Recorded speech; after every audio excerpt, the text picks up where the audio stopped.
bonjour à tous. On va consacrer cette séquence à l'évolution biologique. Vous savez donc cette théorie établie successivement par plusieurs scientifiques, donc surtout par Darwin qui lui a donné un vrai sens scientifique. Cette théorie donc qui suppose que tous les êtres vivants sont apparentés, ils sont affiliés les uns aux autres, ils proviennent d'ancêtres communs et donc les êtres vivants sont capables de se transformer.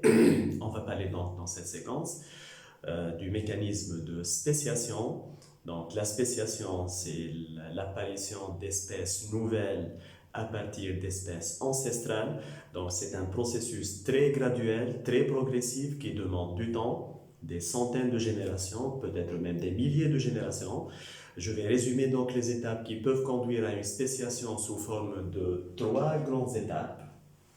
Donc, tout commence par une espèce ancestrale. Donc, je l'appelle la notion d'espèce. C'est un groupe d'individus qui sont capables de se féconder les uns avec les autres, donc qui sont interféconds, qui sont capables de donner des descendants fertiles et qui sont reproductivement isolés d'autres espèces. Donc, passer d'une espèce ancestrale à de nouvelles espèces suppose l'apparition d'une barrière à la reproduction entre les individus de l'espèce d'origine. Donc, cette espèce ancestrale, qui est un groupe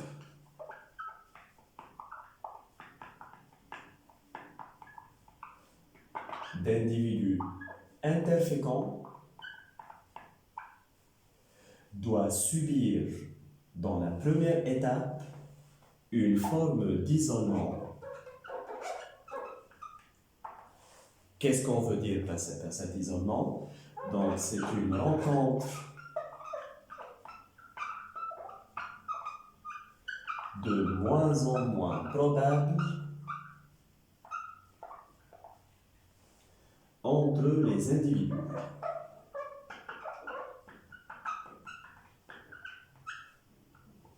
Imaginez donc un groupe d'individus qui peuvent parfaitement se reproduire les uns avec les autres et qui vont progressivement subir un certain isolement, et je vais donner des exemples. Cet isolement va avoir tendance à les éloigner les uns des autres, soit au niveau spatial, c'est-à-dire géographiquement, soit au niveau temporel, c'est-à-dire de manière saisonnière, soit de niveau éthologique, c'est-à-dire par des comportements de plus en plus différents. Donc, ces isolements peuvent avoir plusieurs modalités. Cet isolement peut être géographique, c'est-à-dire que les individus vont occuper deux zones géographiques différentes et ne vont plus se rencontrer. Dans ce cas, on parle d'une spéciation allopatrique, c'est-à-dire une spéciation qui se fait au niveau de patries différentes. Patries, ça veut dire des habitats différents, donc des géographies éloignées l'une des autres. Cet isolement peut être éthologique. Donc, les individus de l'espèce d'origine vont commencer à avoir des comportements différents qui font en sorte qu'ils ne se rencontrent plus. Par exemple, des individus ont tendance à avoir une activité pendant le matin, alors que d'autres individus vont plutôt s'activer l'après-midi. Donc, ainsi, ces individus ne vont plus pouvoir se rencontrer de manière fréquente dans la nature. Cet isolement peut être écologique. Ça veut dire que les individus de la même espèce vont avoir des comportements, vont avoir des préférences différentes concernant les facteurs de leur milieu, par exemple des préférences de température différentes, des préférences de luminosité différentes. Donc, imaginez que des individus cherchent des endroits très exposés au soleil, alors que d'autres individus cherchent plutôt des endroits ombragés qui sont cachés de l'exposition directe au soleil. Ces individus ne vont plus pouvoir se rencontrer fréquemment dans la nature. Donc voilà, ces types de comportements, ces types d'isolement, éthologique, écologique, etc., saisonnier par exemple, font partie d'une spéciation sympatrique.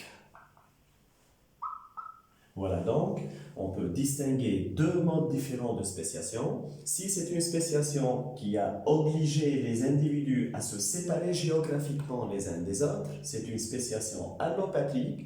Si l'isolement se fait et que les individus continuent à cohabiter dans un même endroit, c'est une spéciation qui est plutôt sympatrique. Donc, l'espèce ancestrale va commencer à se fragmenter en populations. Donc, je vais mettre population 1, population 2, population 3, etc. Ces populations sont encore interfécondes, elles peuvent se reproduire les unes avec les autres. Je vais donc mettre des traits en pointillés pour dire qu'il s'agit simplement d'une rencontre moins fréquente entre les individus de ces différentes populations. Je passe maintenant à la deuxième étape. C'est une étape très importante, c'est la divergence génétique entre les populations. Ça veut dire que ces populations qui ne se rencontrent plus fréquemment dans la nature vont pouvoir accumuler des mutations indépendamment les unes des autres. Donc, une mutation X peut toucher la première population sans nécessairement apparaître dans les populations 2 et 3, puisque les mutations, comme vous le savez, sont des phénomènes tout à fait aléatoires, accidentels et spontanés. Donc, sur une échelle de temps prolongée, l'accumulation de mutations, donc accumulation de mutations, va faire diverger génétiquement les populations les uns des autres, c'est-à-dire que ces populations qui appartenaient en premier lieu à une même espèce vont commencer à avoir de plus en plus de différences génétiques. C'est ce qu'on appelle donc la divergence génétique. Mais théoriquement, ces populations peuvent encore se reproduire sexuellement. Donc, c'est théoriquement une même espèce, mais qui a créé de plusieurs groupes, plusieurs populations qui ne se rencontrent plus et qui sont de plus en plus différentes. J'arrive à la troisième et dernière étape.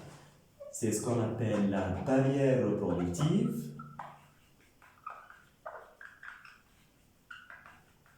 Donc, la barrière reproductive peut être une conséquence de divergence génétique, ça veut dire que les populations sont devenues tellement différentes les unes des autres qu'elles ne peuvent plus se reproduire, même si elles se rencontrent à nouveau. Donc, cette barrière reproductive va créer, donc création d'espèces interstériles.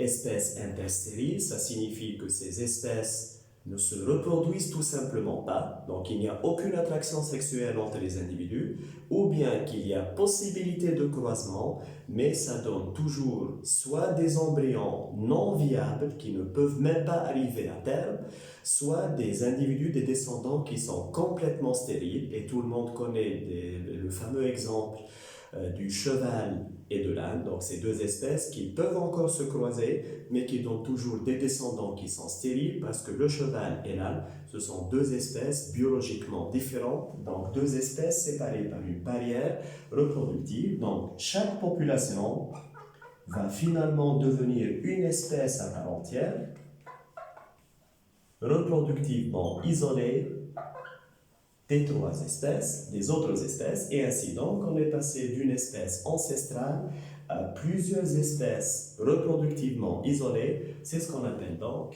le phénomène ou bien le mécanisme de la spéciation. Voilà donc, merci d'avoir suivi cette séquence avec attention et à bientôt.